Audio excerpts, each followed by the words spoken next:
Hey y'all, so I'm over here changing the wheel bearing on my wife's 2006 Jeep Commander. I wasn't going to make a video out of it because there are plenty of them out there on the internet, but I figured I'd check in real quick because I didn't see any other ones for the Commander. It's really not a difficult process. All you do is you take your wheel off, then you got to remove your axle nut, which on this one was a 36 millimeter. Alright, I used an impact gun. If you don't have an impact gun, have somebody stand on the brakes. Do it with the brakes still on. Have them stand on the brakes so the caliper locks down, and then you should be able to break it loose. If you don't have someone standing on the brakes or use an impact gun, the whole car is going to want to roll on you because, you know, as you're moving this, you're spinning the whole axle there.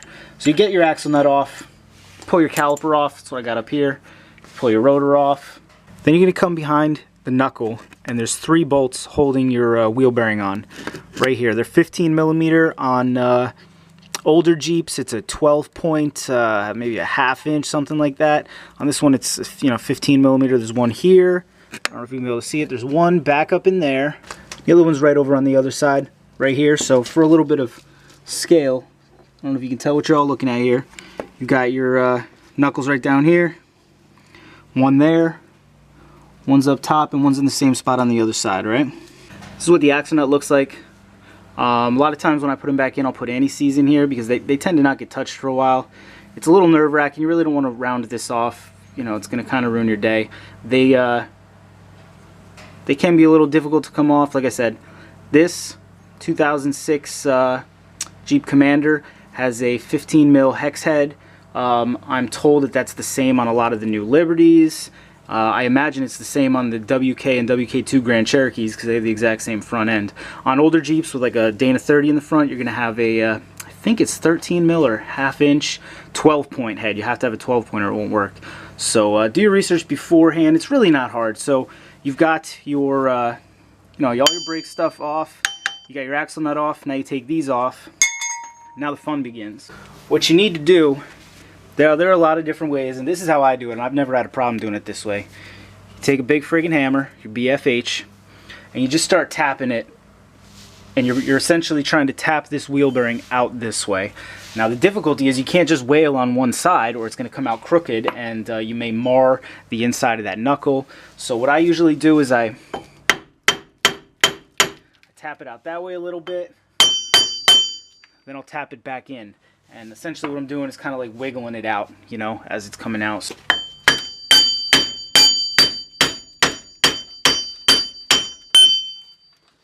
The only thing that's holding this on still is the splines of the CV axle. So I'm just going to slide it off. Alrighty, so this is the old one. Here's the new one. I think it cost me $60-something online on Amazon. It's here in 2 days. Comes nice and oiled up. You can see it's got the new ABS line with it, and we're just going to slide that right back on. Alright, just to give you a little bit of an example of what a good wheel bearing and what a bad wheel bearing sound like, I replaced both of the front wheel bearings on this Jeep today. This one, it needed it, but it wasn't gone yet. Alright, it's hard to move still. I don't know if you can hear, but it doesn't make any noise. Another thing is, it's still got grease coming out from in here. Alright, that's a good sign. Now this is the one I removed that did need it. Alright, you can see it spins much easier, almost no effort at all. You can see it's bone dry and rusting in around here. It's not a good sign. That's probably why it failed. All the grease evacuated. And I don't know if you can, I mean I can hear it out here. I don't know if you can hear it on camera.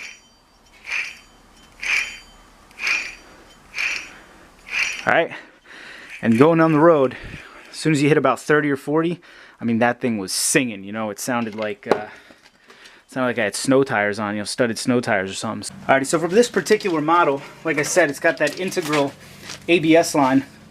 You got to line it up so that the line is going through this slot of your brake dust shield, and then the brake dust shield needs to be oriented this way on the knuckle. So first thing we're going to do is fish this through here and slide this up on there. Okay. Alright, so you work all your bolts in through the back. Like I said, You might have to use smaller, like usually I'd be using a 1/2 inch socket for this, but this one bolt over here, particularly, right up against the CV boot won't allow me to.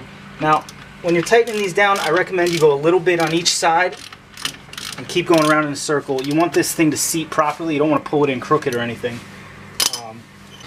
Alright, once you've got all those bolts on, you're going to want to run the new line. And it comes with all the connectors already attached to it and everything. I know the lighting's bad down here. I really wasn't planning on making a video, but so this hole, you can see, just mark it when you take the old one out. The holes just sort of work up, over, across, and then finally the connector's up here. You just push right in. I mean, it's actually pretty nice. There's a little rectangular connector, goes back here. This one goes right into the side, and then finally you reconnect it up here.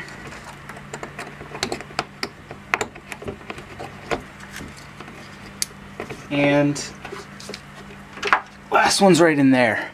All right, once you got all that done up, make sure your bolts in the back are tight. You definitely don't want those coming off on you. I'm using this big impact gun, so I'm just going to crank this thing on now. If you don't have an impact gun, before you put your axle nut on, put your brakes back together and do the same thing as before. Have someone stand on the brakes in the car. That'll clamp the caliper down on the rotor. It'll keep this from moving around. If you do have an impact gun, it makes it a heck of a lot easier. Alright, here's the problem with trying to make these videos while I'm working.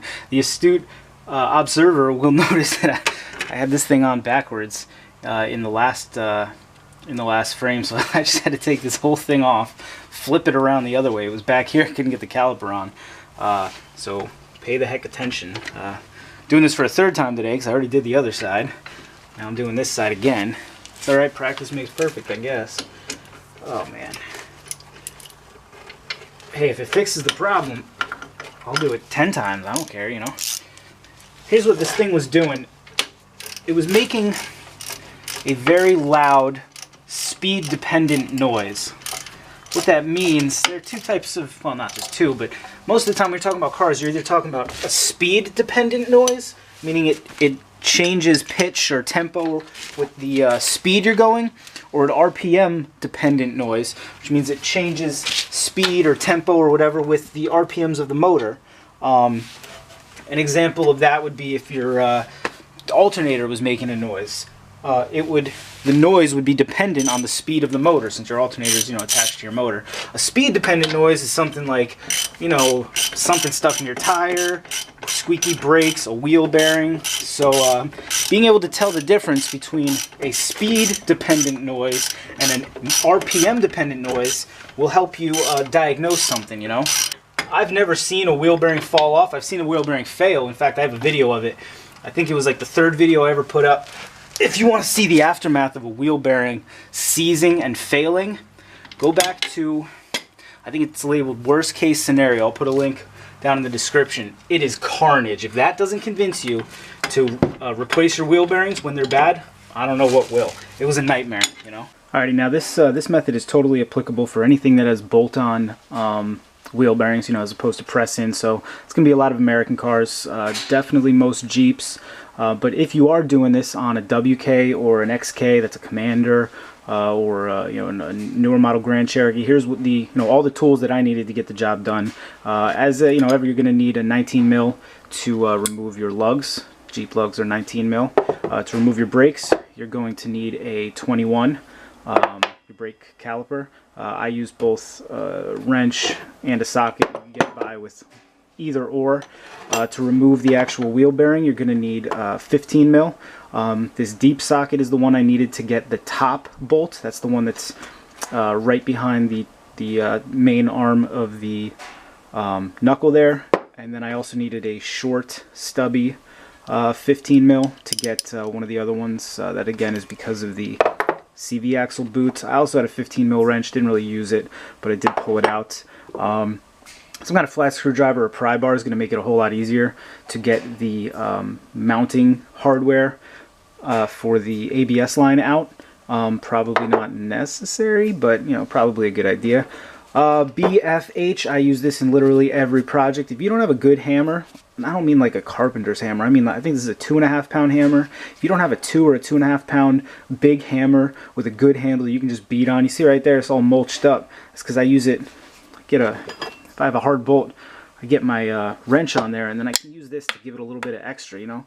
Go get yourself a BFH. Anyway, if you're doing it on an XK or a WK, Commander, Grand Cherokee, those are the tools you are going to need. But again, this process is totally applicable for anything with a bolt-on wheel bearing. I had to do it on a Mazda Speed 6 not too long ago, and you know, exact same process, different size wrenches, but exact same process. Alright guys, I'm Doug with D&E in the Garage. If you like this video, go ahead and hit the like button, hit that subscribe button.